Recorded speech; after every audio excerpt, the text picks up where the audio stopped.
Abran su Biblia al segundo libro de Reyes, capítulo 19. Segundo libro de Reyes, capítulo 19. Mientras ustedes abren su Biblia, vamos al Señor en oración una vez más. Bendito Padre Celestial, te damos gracias, oh Dios, por poder abrir tu palabra. Te pedimos, Señor, que ayudes a Jorge, a Esteban, a solucionar los problemas técnicos que estamos teniendo, oh Dios, y ayúdanos, Padre, a que podamos tener este estudio aquí en el santuario y después pensar en aquellos que no están con nosotros, en el nombre de Cristo Jesús. Todos decimos, muy bien, segundo libro de Reyes en el capítulo 19. Si ustedes se acuerdan lo que vimos la semana pasada, llegamos hasta donde el Rabsacés, que era uno de los oficiales de Sennacherib, el rey de Asiria, había ido a reunirse con el rey de Asiria, pero había escuchado que estaban pasando ciertas cosas, porque el Señor dijo que le iba a dar un espíritu que le llevara rumores acerca de lo que estaba pasando. Y entonces llega el Rabsacés a donde se suponía que estaba el rey de Siria y se dio cuenta que estaba haciendo una lucha ahí en donde supuestamente ya había conquistado. Llega noticias de que uno de los reyes de una nación africana viene a luchar contra Asiria mientras Sennacherib y Rabsacés están ausentes de Asiria, y todo se empieza a poner boca arriba o boca abajo, como lo quieran poner, de cabeza. Y entonces el Rabsacés lo que hace es que toma unas cartas, escribe unas cartas y las manda a Ezequías para repetirle lo que ya le había dicho anteriormente. Le estaba preguntando primeramente qué se estaba creyendo, que en quién estaba poniendo su fe, en quién estaba poniendo su esperanza. Inclusive le estaba diciendo que no confiara en el Dios que le estaba diciendo que iba a tener victoria, porque no, ese Dios no le iba a poder ayudar. Le estaba diciendo que qué pasó con todos los dioses de las otras naciones que hemos atacado. Sus dioses no los pudieron liberar. ¿Qué te hace creer que tu Dios te va a liberar a ti? Hablando, blasfemando en contra del Dios de Israel. Entonces llegan los emisarios de Ezequías, ¿sí? a Ezequías, y le dan las cartas que el Rabsacés escribió. ¿Sí? Y si ven ahí en el versículo 14 del segundo libro de Reyes, capítulo 19, dice que Ezequías tomó las cartas de mano de los embajadores y después de leerlas subió al templo del Señor y, extendiéndolas delante del Señor, oró en su presencia. Dijo: Señor y Dios de Israel, que habitas entre los querubines, solo tú eres el Dios de todos los reinos de la tierra. Tú hiciste el cielo y la tierra. Versículo 16 dice: Inclina, Señor, tu oído y escucha. Abre, Señor, tus ojos y mira. Oye las palabras de Sennacherib, que ha mandado blasfemarte a ti, el Dios viviente. Okay. Les está quejando con Dios Ezequías aquí. Toma las cartas, las pone en el templo y empieza a orar sobre ellas y a decirle a Dios, como si Dios no supiera, vamos a ver qué sí sabía, pero a decirle a Dios lo que estaba pasando, a informarle a Dios de lo que estaba pasando. Si quería estar seguro de que Dios escuchara lo que su corazón sentía, que Dios supiera lo que su corazón sentía, y quería clamar a Él, quería de alguna manera, no me lo puedo imaginar aquí al rey Ezequías con las cartas tendidas delante de Dios y orando a Dios. Yo no sé si ustedes han pasado por una situación así bien grave, que se tienden en el suelo quizás y están clamando a Dios, están pidiéndole a Dios con pasión, con verdadera dolor en su corazón por lo que está pasando, con temor inclusive por lo que está pasando. Acuérdese que aquí a Ezequías, perdón, voy a apagar esto un poco.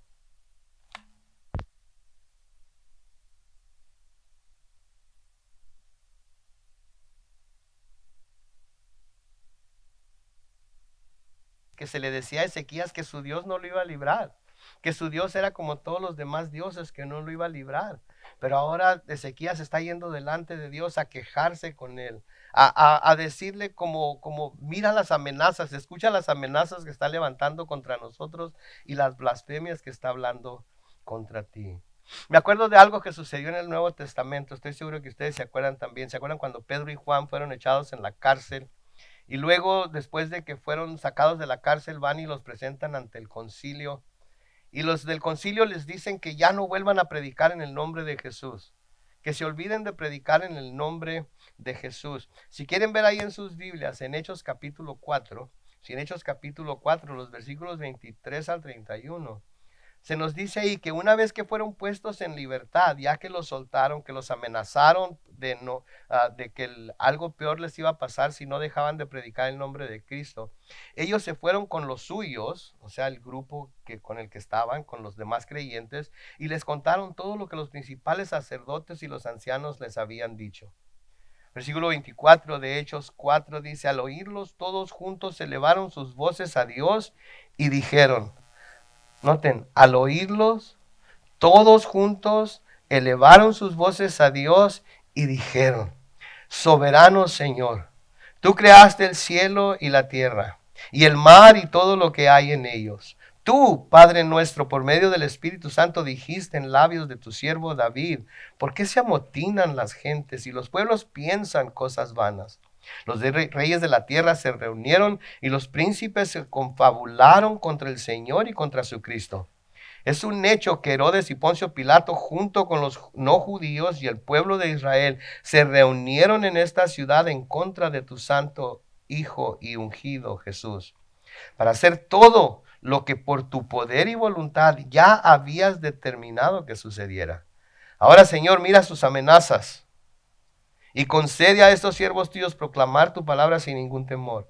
Extiende también tu mano y permite que se hagan sanidades y señales y prodigios en el nombre de tu santo Hijo Jesús.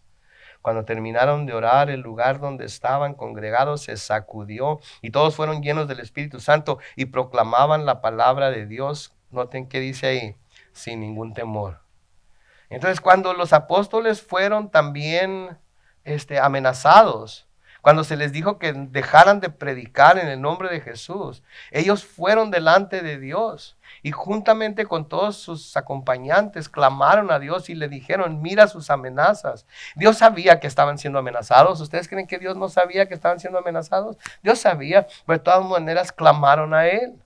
Dios sabe todas las cosas que nos pasan a nosotros, ¿no es cierto? Dios está al tanto de todo lo que nos está pasando a nosotros ahorita. Sabe de las enfermedades que tenemos los que estamos enfermos, sabe de las necesidades que tenemos los que tenemos necesidad, sabe de las luchas que estamos teniendo aquellos que estamos teniendo luchas, sabe todo ello. Pero nos ha dado la oración para que al nosotros buscar su rostro, al nosotros buscar tener comunión con Él, nuestro corazón sea cambiado, sea transformado y podamos en realidad hacer una realidad lo que acabamos de cantar ahorita, darnos cuenta de que perfecta es su voluntad. Perfecta es su voluntad.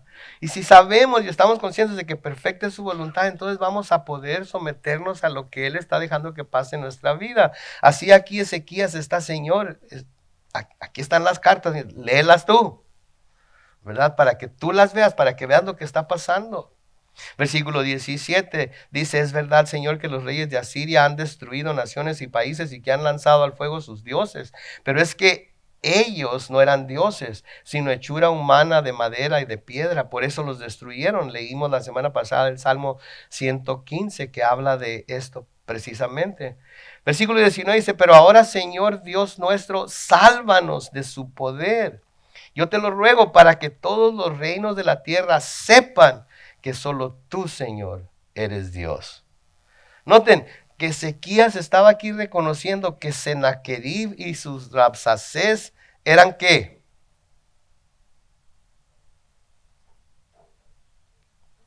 Poderosos. Eran poderosos. Noten que dice, sálvanos de su poder. Estaba reconociendo Ezequías que sus enemigos eran poderosos, más poderosos que él. Sí, a menudo no queremos reconocer que nuestros enemigos son poderosos, más poderosos que nosotros. Y a menudo nos aventamos al ruedo a querer luchar en contra de ellos porque creemos que de alguna manera vamos a tener nosotros mismos el poder para vencerlos. Y eso no va a pasar. Tenemos primeramente que reconocer. Debemos reconocer que hay situaciones en la vida, que hay enemigos que vienen a nuestra vida que son difíciles de lidiar con ellos y con ellas. Son difíciles y tenemos que admitirlo. Esto es demasiado difícil para mí, esto es demasiado poderoso para mí. Pero nuestra seguridad de victoria está ¿en quién? En nuestro Dios, el único Dios verdadero que oye nuestras oraciones. Entonces, en lugar de tratar de agarrarnos, mi papá decía, te quieres agarrar a patadas con Sansón y vas a perder, me decía cuando me le ponía el tú por tú con él, así me decía, te quieres agarrar a patadas con Sansón y vas a perder, ¿verdad? Y alguna vez traté de agarrarme a patadas con Sansón y perdí, sí, pero a veces no se le quita a uno, ¿verdad? Pero primero tenemos que reconocer que a veces tenemos situaciones y enemigos demasiado difíciles de lidiar con ellos y con ellas. Y para nuestra seguridad de victoria tenemos que ir delante de nuestro Dios. ¿Se acuerdan a Elías contra los profetas de Baal? ¿Se acuerdan cuando los retó a que los dos presentaran un sacrificio para ver quién era el verdadero Dios, etcétera, etcétera, etcétera? Sí, los profetas de Baal hicieron todo su cosa ahí con sus danzas y con todo lo que estaban haciendo. Elías en un momento se burló de ellos, se burló de Baal, porque sabía que Baal no era ningún dios. Y en Primera de Reyes, unas cuantas páginas hacia la izquierda en su Biblia, Primera de Reyes capítulo 18, versículos 36 y 37, dice que cuando llegó el momento de ofrecer el sacrificio de Elías se acercó al altar y dijo, Señor Dios de Abraham, de Isaac y de Israel, demuestra hoy que tú eres el Dios de Israel y que yo soy tu siervo y que solamente hago lo que tú me has ordenado hacer. Versículo 37 dice, respóndeme, Señor, respóndeme, que tu pueblo reconozca que tú, Señor, eres Dios y que tú harás que su corazón se vuelva a ti. El enemigo de Elías era poderoso.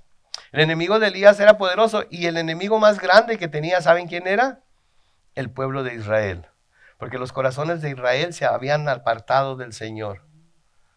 Sí, pero lo que Elías le pide al Señor es que haga lo que le está pidiendo hacer para que el pueblo reconozca que Él es Dios y que Él va a hacer que los corazones del pueblo se vuelvan a Él. No Elías. Sino Elías, no el mensajero. El mensajero es simplemente eso. Si hay gente que vuelve sus corazones a Dios, no es por el mensajero, es por el mensaje y el Dios que respalda ese mensaje. Y eso es de lo que tenemos que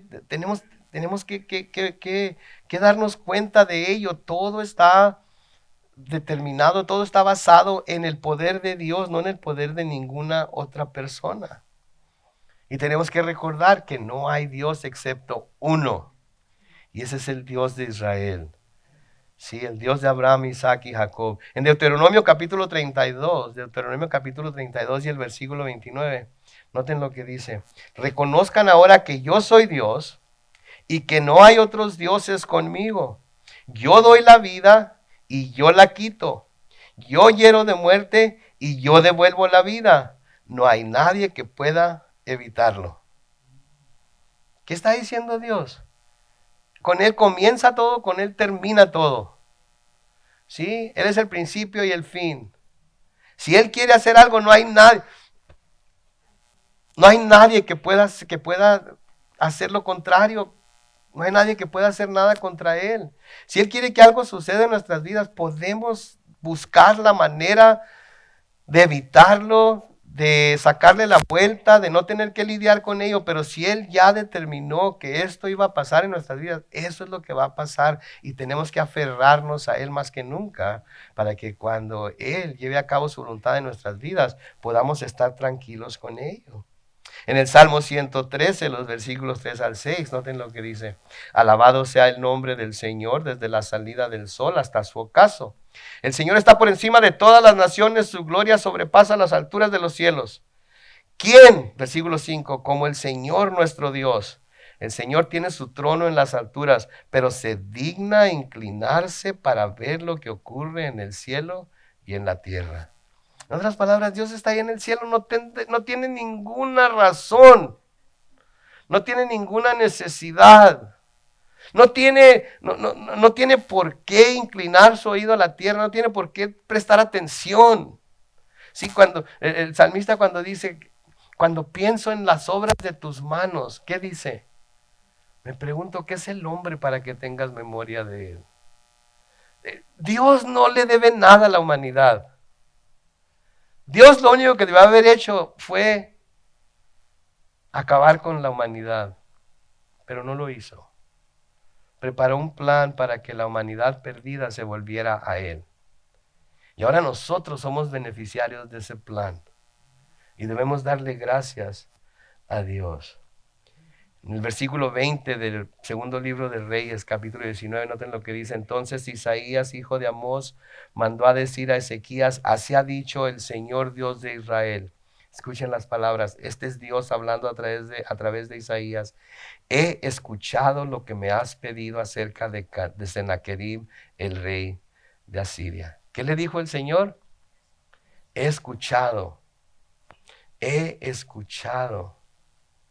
lo que me has pedido acerca de Sennacherib, el rey de Asiria. De nuevo, Dios sabía, vamos a ver más adelante que Dios sabía, pero quería escucharlo de Ezequías, quería escuchar el corazón contrito y humillado de Ezequías, quería que Ezequías reconociera que la única manera en la que él y Jerusalén iban a ser salvos de los ataques de Sennacherib era por la mano de Dios. ¿Sí? Y manda a Isaías a que le dé esta palabra de aliento de que lo había escuchado. Yo creo que es una de las cosas más importantes que nosotros como creyentes queremos saber, si Dios nos está escuchando o no, ¿verdad? Oh, si tan solo nos dijera, te estoy escuchando cuando estamos orando con todo nuestro corazón a Él. Si tan solo nos dijera, hey, te estoy oyendo, ¿ok? Pues fíjense que sí nos dice, ¿cómo nos dice que nos está oyendo? A través de su palabra. Estamos orando y estamos leyendo la palabra y se nos está confirmando de que sí nos escucha, porque su palabra nos da muchos ejemplos de cómo Dios escucha las oraciones de sus santos. ¿Sí? Pero oramos y ahí la dejamos y luego decimos, Dios no me oye. Sí, sí nos oye, pero a lo mejor lo que está contestando no es lo que nosotros esperábamos, pero no sabemos porque no estamos en su palabra también. Oramos a Él, estamos en su palabra, meditamos en ella y las dos cosas juntas nos declaran la voluntad del Señor. Pero tienen que ser las dos cosas juntas. No lo uno o lo otro, las dos cosas juntas. ¿Sí? Y más importante para nosotros en el Nuevo Testamento, porque en el Antiguo Testamento el Señor usaba profetas. Sí, el Señor usaba diferentes tipos de personas. Los profetas le comunicaban el mensaje de Dios a los reyes y al pueblo.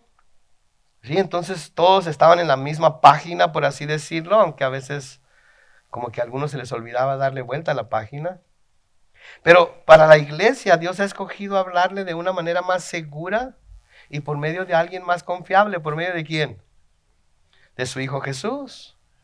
En Hebreos 1, versículos 1 y 2, Dios que muchas veces y de distintas maneras habló en otros tiempos a nuestros padres por medio de los profetas, en estos días finales nos ha hablado por medio del Hijo, a quien constituyó heredero de todo y mediante el cual hizo el universo.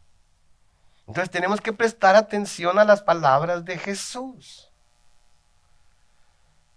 Tenemos que prestar atención a todas las palabras que Jesús habló y ver cómo esas palabras se aplican a nuestra vida. Sí, estoy seguro que muchos de ustedes tienen Biblias con letras rojas. Las letras rojas son las palabras que dijo Jesús. Si tan solo las letras rojas leyéramos, y las pusiéramos por obra en nuestras vidas, ¿cómo creen que nos iría? ¿Qué tan cerca estaríamos de Dios? ¿Qué tan cerca estaríamos del Hijo? ¿Qué tan cerca estaríamos del Espíritu Santo? Nada más leyendo las letras rojas.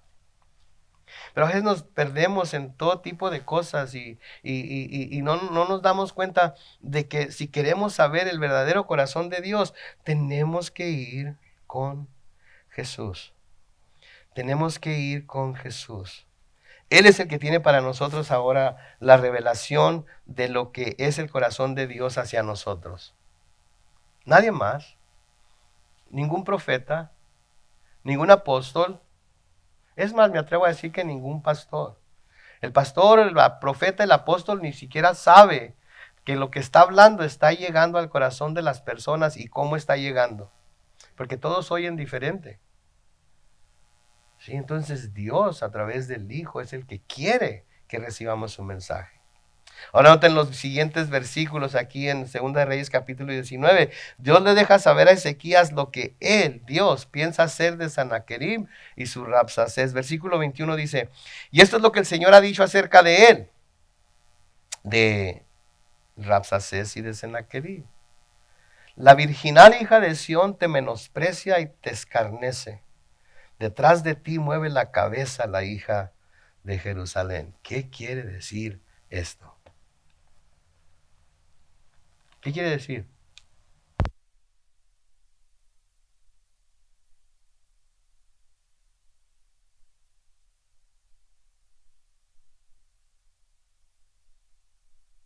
Que no tiene miedo de Sennacherib.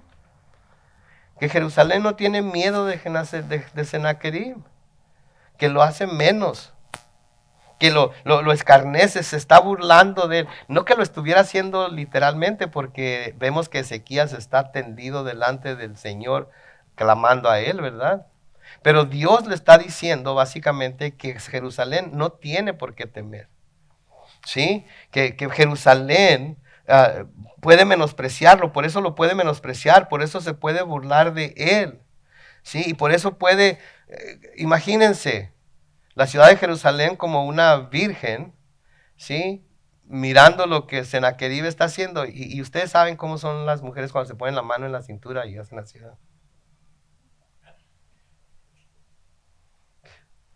¿Verdad? ¿Sí? Sabemos que tenemos problemas, ¿verdad? Si las puede hacer. Qué bárbaro. Tan grandote que estás.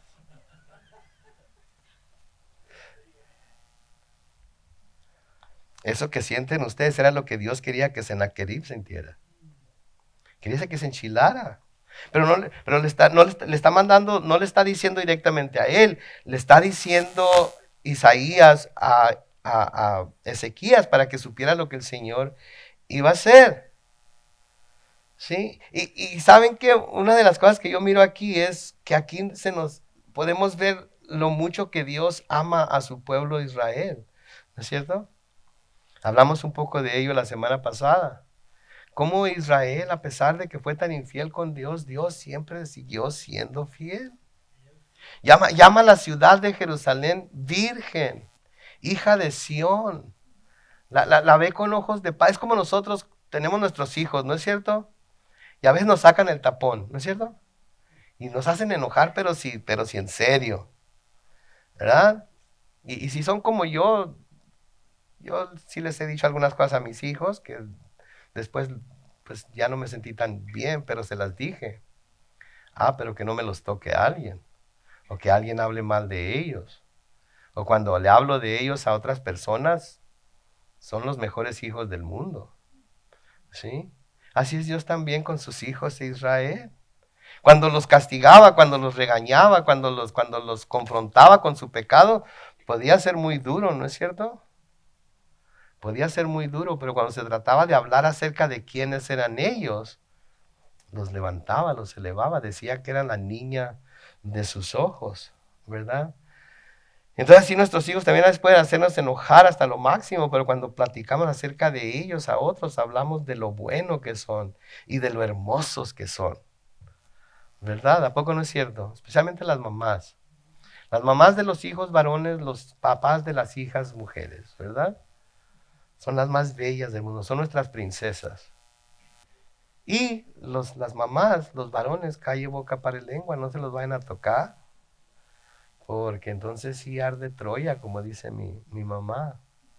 El profeta Sofonías dice en Sofonías 13:14, hablando de Jerusalén en particular, dice, canta hija de Sión, da voces de júbilo Israel, regocíjate de todo corazón, hija de Jerusalén. ¿Sí? Regocíjate. Hablando de un tiempo futuro, el profeta Zacarías escribe esto en Zacarías capítulo 2, versículos 8 al 13. Noten, así ha dicho el glorioso Señor de los ejércitos, que me ha enviado a decir a las naciones que los despojaron a ustedes de todo. El que los toca a ustedes, toca a la niña de mis ojos. Yo levantaré mi mano contra ellos y serán para sus siervos botín de guerra. Así sabrán que el Señor de los ejércitos me ha enviado. Versículo 10. Canta y alégrate, hija de Sión, porque yo vendré a ti y en medio de ti viviré. Palabra del Señor. Cuando llegue ese día, muchas naciones se unirán a mí y ellas me serán por pueblo y en medio de ti habitaré. Así sabrás que el Señor de los ejércitos me ha enviado a ti. Y el Señor volverá a ser de Judá su heredad en la tierra santa y una vez más escogerá a Jerusalén. Que la humanidad entera guarde silencio delante del Señor, porque Él se ha levantado ya de su santa mansión. Entonces va a haber un día en el que Jerusalén va a ser el centro de todo el mundo. Jerusalén, y luego un día Jerusalén va a estar ¿en dónde? En el cielo. ¿Sí? La nueva Jerusalén. Jerusalén es la ciudad de Dios. Y luego en segundo lugar está Mexicali. Sí. Pero en primer lugar está Jerusalén. ¿Ok? Primer lugar, y siempre va a estar Jerusalén. Siempre va a estar Jerusalén. Me encanta ver la fidelidad que Dios tiene hacia Israel, debido a las promesas que les ha hecho a través de la historia, aunque ha habido veces en su historia en las que ellos no le han sido fiel a Dios. ¿Sí? Y como hermanos que somos de ellos, a veces nos sentimos celosos, ¿verdad? Porque ellos todo y nosotros nada. Ellos tienen Israel, tienen la tierra santa, tienen los profetas, tienen esto, tienen lo otro.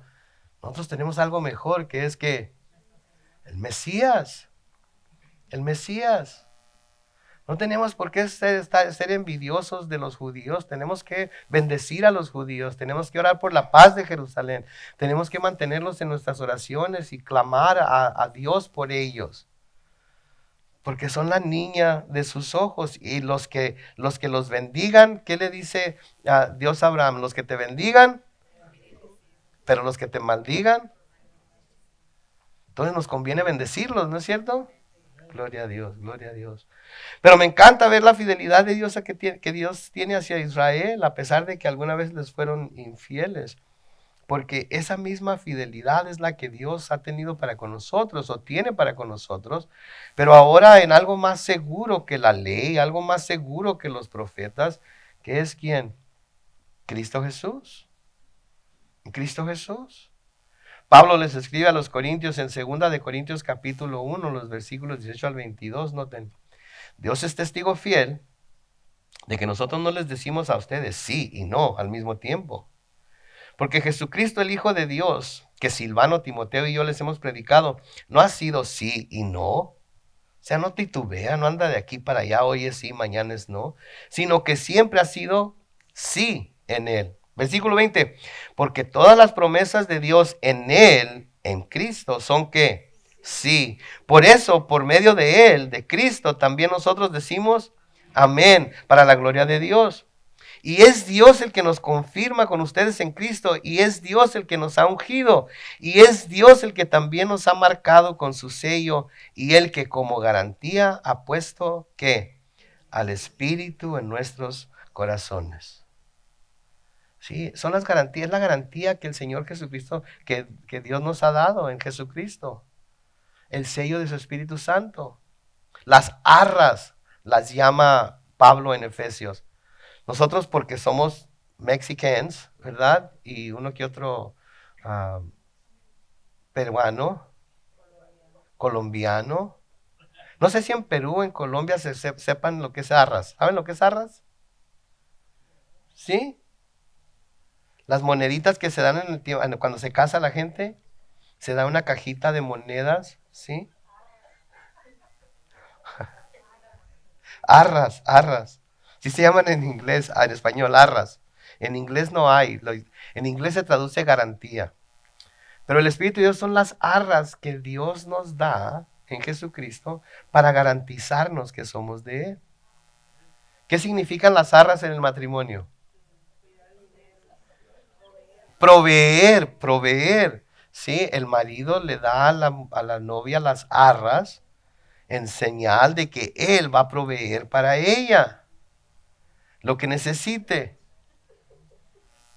no lo que quiera, lo que necesite, no lo que quiera, lo que necesite. Si no se conforman con lo que el marido les puede dar, pues allá ustedes. Pero mientras estén dispuestos a conformarse, el marido les va a dar lo que necesiten, no todo lo que quieran. Y así las llama Pablo en Efesios, las arras. El Espíritu son las arras que Dios nos da, la garantía de que Él va a cuidar de nosotros. En Hebreos capítulo 10 y el versículo 23 dice, mantengamos firme y sin fluctuar la esperanza que profesamos. ¿Por qué? Porque fiel es el que prometió. Quiere decir que nos podemos mantener firmes entonces en nuestra fe, que no vamos a estar titubeando en que ahora sí creo, mañana no creo. Hoy sí confío en Él, pero mañana no. Hoy camino con Él, pero mañana no sé. No, vamos a mantenernos firmes y sin fluctuar la esperanza que profesamos, porque fiel es el que prometió. Quiero hacer una pregunta. ¿Qué fue lo que prometió el Señor? Estar con nosotros. Ok, más todavía. ¿Mande? Danos vida eterna. Ok, eso ya lo tenemos. Más todavía. Ya lo tenemos. Más todavía.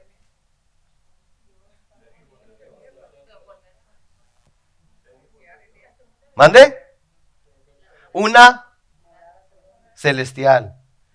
Esa es la promesa. Esa es la máxima promesa que Jesús nos ha dado. ¿Ok? Que fue a preparar un lugar para nosotros en el cielo. ¿Se fijan que pensamos en muchas otras cosas menos en esa promesa? Y esa promesa de la morada celestial es lo que nos debe mantener firmes en nuestra fe. Porque lo prometió Él y Él es fiel. Y esa morada celestial está segura. Mientras estemos aquí en la tierra va a haber cambios en nuestra manera de vivir, en lo que tenemos, en todo eso. Pero lo que está en el cielo para nosotros está seguro. Entonces cuando pensamos en la promesa de Dios, todo lo que mencionaron es bueno. Pero lo máximo es que un día vamos a estar en el cielo con Él. ¿Sí? Y aun cuando lleguemos a faltarnos, aun cuando llegase a faltarnos la fe, aun cuando nuestra fe sea débil, de todas maneras tenemos esa promesa de Él. Segunda de Timoteo capítulo 2 versículo 13 dice, si somos infieles, ¿qué pasa? Él permanece fiel, Él no puede negarse a sí mismo. Así es que pase lo que pase, esa promesa está segura. ¿Cuántos tienen dinero en el banco? No importa que mucho o poquito. ¿Está seguro ahí su dinero? Menos ahorita, ¿no es cierto? Qué bárbaro. Ahorita más vale no tener dinero que tener dinero. Porque tenemos dinero en un momento así desaparece. Especialmente si están invirtiéndolo. ¿Sí? Pero lo que Dios tiene para nosotros está seguro. Nadie nos lo puede quitar, Él no lo va a perder, nadie lo puede malgastar, etcétera, etcétera, porque Él lo prometió y Él es fiel aunque nosotros seamos infieles, porque Él no puede negarse a sí mismo. Ahora noten, en los siguientes versículos, el Señor le va a decir a Sennacherib lo que Sennacherib necesita saber. ¿Por qué necesita saber que en su soberbia había blasfemado al Dios soberano? Y en los siguientes versículos podemos ver que Dios sabía no solo acerca de la soberbia del rey de Asiria, o sea que Ezequías no le tenía que decir, él ya sabía, pero no solamente sabía acerca de la soberbia del rey de Asiria, sino que también conocía los pensamientos del rey. Noten ahí comenzando en el versículo 22. ¿A quién has vituperado y blasfemado? Le pregunta. ¿Contra quién has alzado la voz y levantado en alto tus ojos? Levantar los ojos quiere decir ser altanero, ser como qué onda, ¿verdad? Sí, bien, ¿verdad? Contra el Santo de Israel. Versículo 23. Por medio de tus mensajeros has vituperado al Señor al decir, Con la multitud de mis carros he subido a las alturas de los montes y a lo más inaccesible del Líbano para cortar sus altos cedros y sus mejores cipreses. Me he alojado en sus lugares más remotos, en el bosque de sus más fértiles campos. Noten, por mi poder, por mis carros de guerra, por lo que yo he podido hacer, por mi ejército, he logrado todo esto como Nabucodonosor. ¿Se acuerdan de Nabucodonosor? Miren todos los reinos que yo he... Vamos a estudiar eso más adelante. Versículo 24, he cavado pozos y bebido aguas ajenas con las plantas de mis pies, he dejado secos todos los ríos de Egipto. Versículo 25, nunca has oído decir que hace ya mucho tiempo, yo lo hice y que desde tiempos pasados lo tengo planeado. Ahora lo he realizado y tú causarás mucha desolación y reducirás las ciudades fortificadas a montones de escombros. ¿Qué le está diciendo el Señor aquí? Todo lo que has hecho, lo has hecho porque yo lo he permitido. No lo has hecho porque tú tienes poder, no lo has hecho porque seas muy poderoso, no lo has hecho porque tienes ejércitos y caballos y carros de guerra. Lo has hecho porque yo te lo he permitido. Mis hermanos, tenemos que aprender que muchas de las cosas que están sucediendo en el mundo es porque Dios lo está permitiendo. Porque Dios está preparando al mundo para la venida de su Hijo Jesús. Las cosas que están pasando ahorita son horrendas si nos ponemos a pensar en ello. Y de alguna manera pensamos como cristianos que tenemos que luchar en contra de ello, ¿verdad? Tenemos que luchar en contra de ello, tenemos que legislar leyes que respalden la moral cristiana, etcétera, etcétera, etcétera. Pero ¿saben por qué está pasando? Porque Dios lo está permitiendo. Ahora nosotros como personas tenemos que estar opuestos a todo ello, ¿sí? Personalmente tenemos que estar opuestos. No estoy diciendo que... Pero en realidad es muy difícil cuando la marea está completamente en contra de nosotros. Pero Dios lo está dejando que pase así, porque está preparando al mundo para la segunda venida de Cristo. Sí, está dejando que muchas de estas cosas pasen. Entonces aquí el rey Sennacherib, yo esto, yo aquello, yo lo demás. Y Dios le está diciendo, ¿sabes qué? No eres tú, yo te he dejado que lo hagas. ¿Sí? Le sigue diciendo, noten en el versículo 26, sus habitantes impotentes se acobardaron y quedaron confundidos. Parecían hierba del campo, verdes hortalizas, paja en los techos, seca antes de tiempo. Yo te conozco muy bien, sé cuándo entras y cuándo sales y también sé cuánto ruges contra mí. ¿Se dan cuenta lo que le está diciendo Dios aquí a Sennacherib? Te conozco, Mosco. Yo sé lo que estás haciendo, no se me pasa nada desapercibido. No creas que lo estás haciendo y que yo no me doy cuenta. Yo sé lo que estás haciendo. Versículo 28 dice, y porque me has desafiado y porque me he enterado de tu arrogancia, voy a ponerte un gancho en la trompa y un freno en el hocico y te haré volver por donde viniste. Ándele pues. ¿Alguna vez habían oído a Dios decir ese tipo de palabras? ¿Están asustados? Te va a poner un gancho en la trompa y un...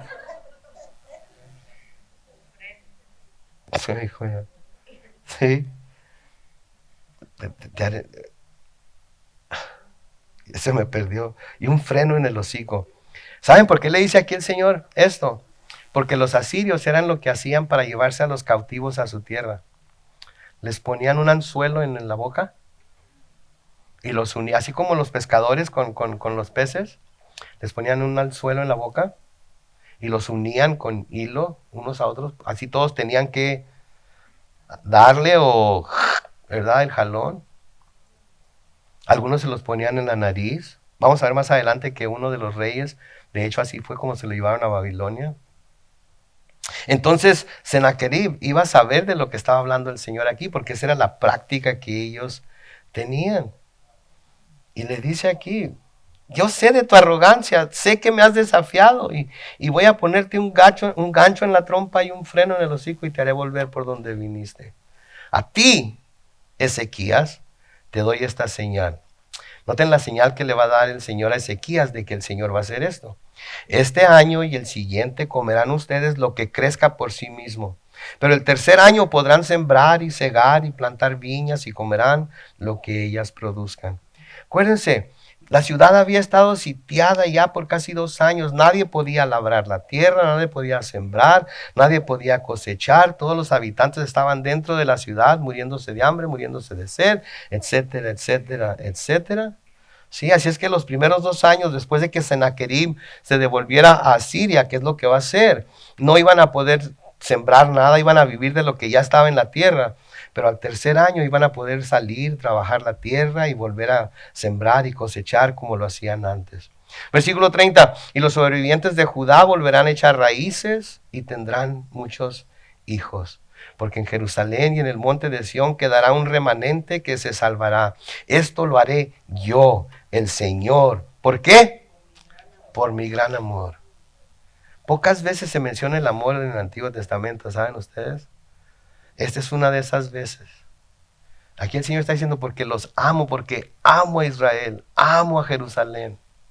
Aun cuando se han portado mal, los amo. Y por ello voy a salvar a un remanente y van a poder echar raíces y van a poder tener muchos hijos. Lástima que no se mantuvieron en el camino que Ezequías había trazado para ellos.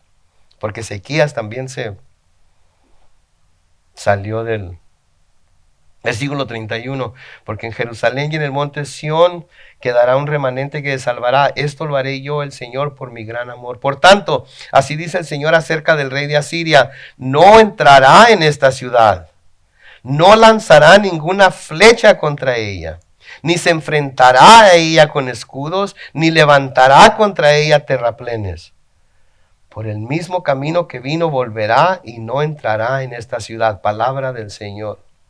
Por mí mismo y por mi siervo David, yo ampararé a esta ciudad y la salvaré. ¿Por qué? Porque había jurado por su propio nombre. Y porque era el juramento que le había hecho a David. Y Dios es fiel a sus juramentos. Y cuando jura por su propio nombre, tengan la seguridad de que va a cumplir lo que dice que va a cumplir. ¿Sí? Porque es su nombre el que está en juego. Dios toma muy en serio su nombre. Por eso nos dicen los mandamientos que no debemos tomar el nombre de nuestro Dios en vano. Su nombre para Dios es muy serio porque es muestra de su carácter. ¿Sí? Jehová, Yahvé, yo soy. ¿Sí? Entonces no se debe tomar a la ligera el nombre del Señor. Sí, entonces porque había jurado a David y porque había jurado por él mismo, él iba a hacer eso. Versículo 35, y sucedió que esa misma noche el ángel del Señor salió, noten, y mató a 185,000 hombres en el campamento de los asirios. ¿Cuántos?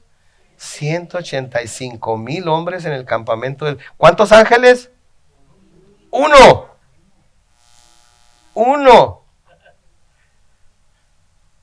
Acuérdense de eso cuando estemos estudiando en Mateo, cuando van a aprender a Jesús y lo quieren defender y dice que no saben que yo puedo pedirle a mi Padre que mande ¿qué? Una legión de ángeles. Si uno mató 185,000, una legión, ¿cuántos creen que con cuántos creen que podrían haber acabado? No hubiera quedado nadie vivo, ¿no es cierto? Sin embargo, el Señor con todo ese poder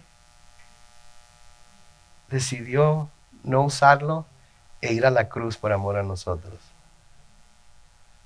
Digo, estas son cosas que nos deben hacer pensar. Un solo ángel, 185,000 hombres. Y por la mañana cuando se levantaron se encontraron con que por todas partes había cadáveres. Entonces el rey Sennacherib de Asiria se fue de regreso a Nínive y noten, nunca más volvió. ¿Por qué no volvió? Versículo 37. Pues un día, mientras él adoraba en el templo de Nisroch, su dios, sus hijos Adramelech y Sarecer lo hirieron a filo de espada. ¿Quién lo hirió a filo de espada? Sus hijos. Y luego huyeron al territorio de Ararat. ¿Se acuerdan qué les recuerda Ararat? El arca de Noé, donde finalmente quedó posada ahí. Entonces huyeron al territorio de Adad y en su lugar reinó su hijo Esarhadón. ¿Se acuerdan de lo que el Señor había dicho en el versículo 7 del capítulo 19? ¿No se acuerdan? Léanlo. Yo voy a poner un espíritu en él que lo hará oír rumores, noten, y volverá a su tierra, y en su tierra haré que caiga a filo de espada. Eso es lo que le había dicho el Señor a Ezequías, que lo iba a llevar de nuevo a su tierra por el mismo camino que vino, y que estando ya en su tierra, en donde se suponía que estaba seguro, ahí le iban a dar crank. ¿Ok? ¿Saben cuánto pasó desde el momento en el que él volvió a su tierra hasta que sucedió esto? Pasaron 20 años. Dios liberó a Jerusalén, Sennacherib, Rabsacés y todos los secuaces se fueron de nuevo a Siria. Vivió otros 20 años hasta que finalmente sus 2 hijos lo mataron y su tercer hijo, Esarhadón, quedó como rey a partir del año 661 antes de Cristo. Cuando el Señor lo dice en su palabra, ¿saben qué? Se cumple. Se cumple. Puede que pase tiempo, pero se cumple. ¿Sí? Nosotros a veces decimos, yo sí digo, Señor, ¿hasta cuándo? No te preocupes, yo lo dije en mi palabra y se va a cumplir. Tu asunto no es cuándo, tu asunto es creer que se va a cumplir. Así también nuestro asunto, no se trata de andar investigando cuándo, todo el mundo quiere saber cuándo. Dime cuándo volverás. Le dicen a Jesús, ¿verdad? Dime cuándo. Quiero saber, para estar listo. Pues no nos va a decir. Así es que debemos estar siempre listos. Y como les digo, cada vez que nos reunimos, pudiera ser hoy. Y la pregunta es, ¿estamos listos? ¿Sí? En Isaías capítulo 46, y con esto vamos a terminar aquí hoy. Isaías capítulo 46, versículos 9 y 10. Recuerden los primeros sucesos de antaño, porque yo soy Dios y no hay otro. Nada hay semejante a mí. Versículo 10. Yo anuncio desde un principio lo que está por venir. Yo doy a conocer por anticipado lo que aún no ha sucedido.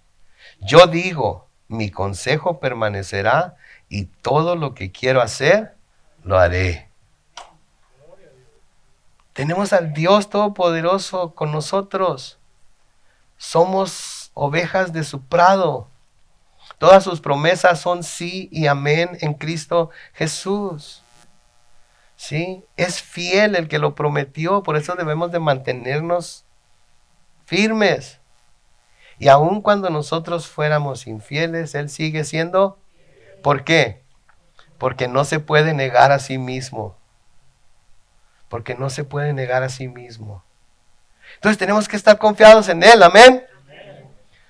Tenemos que darle honra y gloria todos los días porque confiamos en Él, amén. Tenemos que vivir seguros porque confiamos en Él, amén. En Él estamos seguros. Él es nuestra confianza. Él es nuestra esperanza. Él es nuestro todo y en todos. Mientras estemos en ese lugar, ¿saben qué? Cosas van a venir, cosas van a ir, situaciones y dificultades y la cultura se va a hacer para un lado y se va a hacer para el otro, pero Cristo permanece firme siempre. Y si nosotros construimos nuestra vida sobre la roca, no importa qué pase a nuestro alrededor, nuestra casa va a estar bien plantada. ¿Sí? Va a estar bien plantada. Ahora, ¿qué quiere decir que construimos nuestra vida sobre la roca? Quiere decir que hemos puesto nuestra fe en Jesús. Sí, el que construye su casa sobre la arena no es un mal cristiano, por así decirlo. El que construye su casa sobre la arena no es salvo. No es salvo. Sí, a menudo se piensa que, si construimos nuestra casa sobre la roca, somos cristianos fuertes, fieles, nada le va a pasar a nuestra casa. Pero si la construimos sobre la arena, entonces pues se va a caer, pero no, si el que no construye su casa sobre la roca no es cristiano, punto. No es cristiano. No ha reconocido su necesidad de que su fe esté bien fundada sobre la roca. Así es que confiemos en el Señor, porque mientras confiemos en Él, Él va a hacer su perfecta voluntad y van a venir Sanaqueribs y Rapsaceses a nuestra vida, etcétera, etcétera. Pero finalmente Dios va a acabar con ellos. Amén. Oremos. Padre Celestial, gracias Señor por tu palabra. Gracias por este tiempo, Padre Santo, que nos has dado para escudriñarla. Gracias Señor, porque eres bueno y para siempre es tu misericordia. Ayúdanos a tomar el ejemplo de Ezequías, oh Dios, en esta noche. De cómo él clamó a ti cuando se miró acosado, cuando se miró atacado, Señor, cuando sabía que su enemigo era más poderoso que él. Clamó a ti sabiendo que tú eras la única forma en la que él podía ser salvado. Él y Jerusalén podían ser salvados. Ayúdanos, Señor, a verte como lo que eres, nuestra roca firme, a permanecer firmes en ti. Pase lo que pase, esté sucediendo lo que esté sucediendo. A que nos demos cuenta, Señor, que tu promesa es fiel y que la máxima promesa que nos has dado es que un día estaremos contigo en el cielo. Las cosas aquí en la tierra pueden cambiar, pueden empeorar, pueden mejorar, pueden mantenerse en el status quo, como se dice, pero tú, Señor, eres fiel. Tú, Dios, permaneces para siempre. Tú no tienes sombra de cambio en ti. Todo, así como fuiste, eres y serás. No hay cambio en ti. Ayúdanos a confiar en esa seguridad que solamente podemos encontrar en ti. Te lo pedimos en el nombre de Cristo Jesús. Y todos decimos, amén.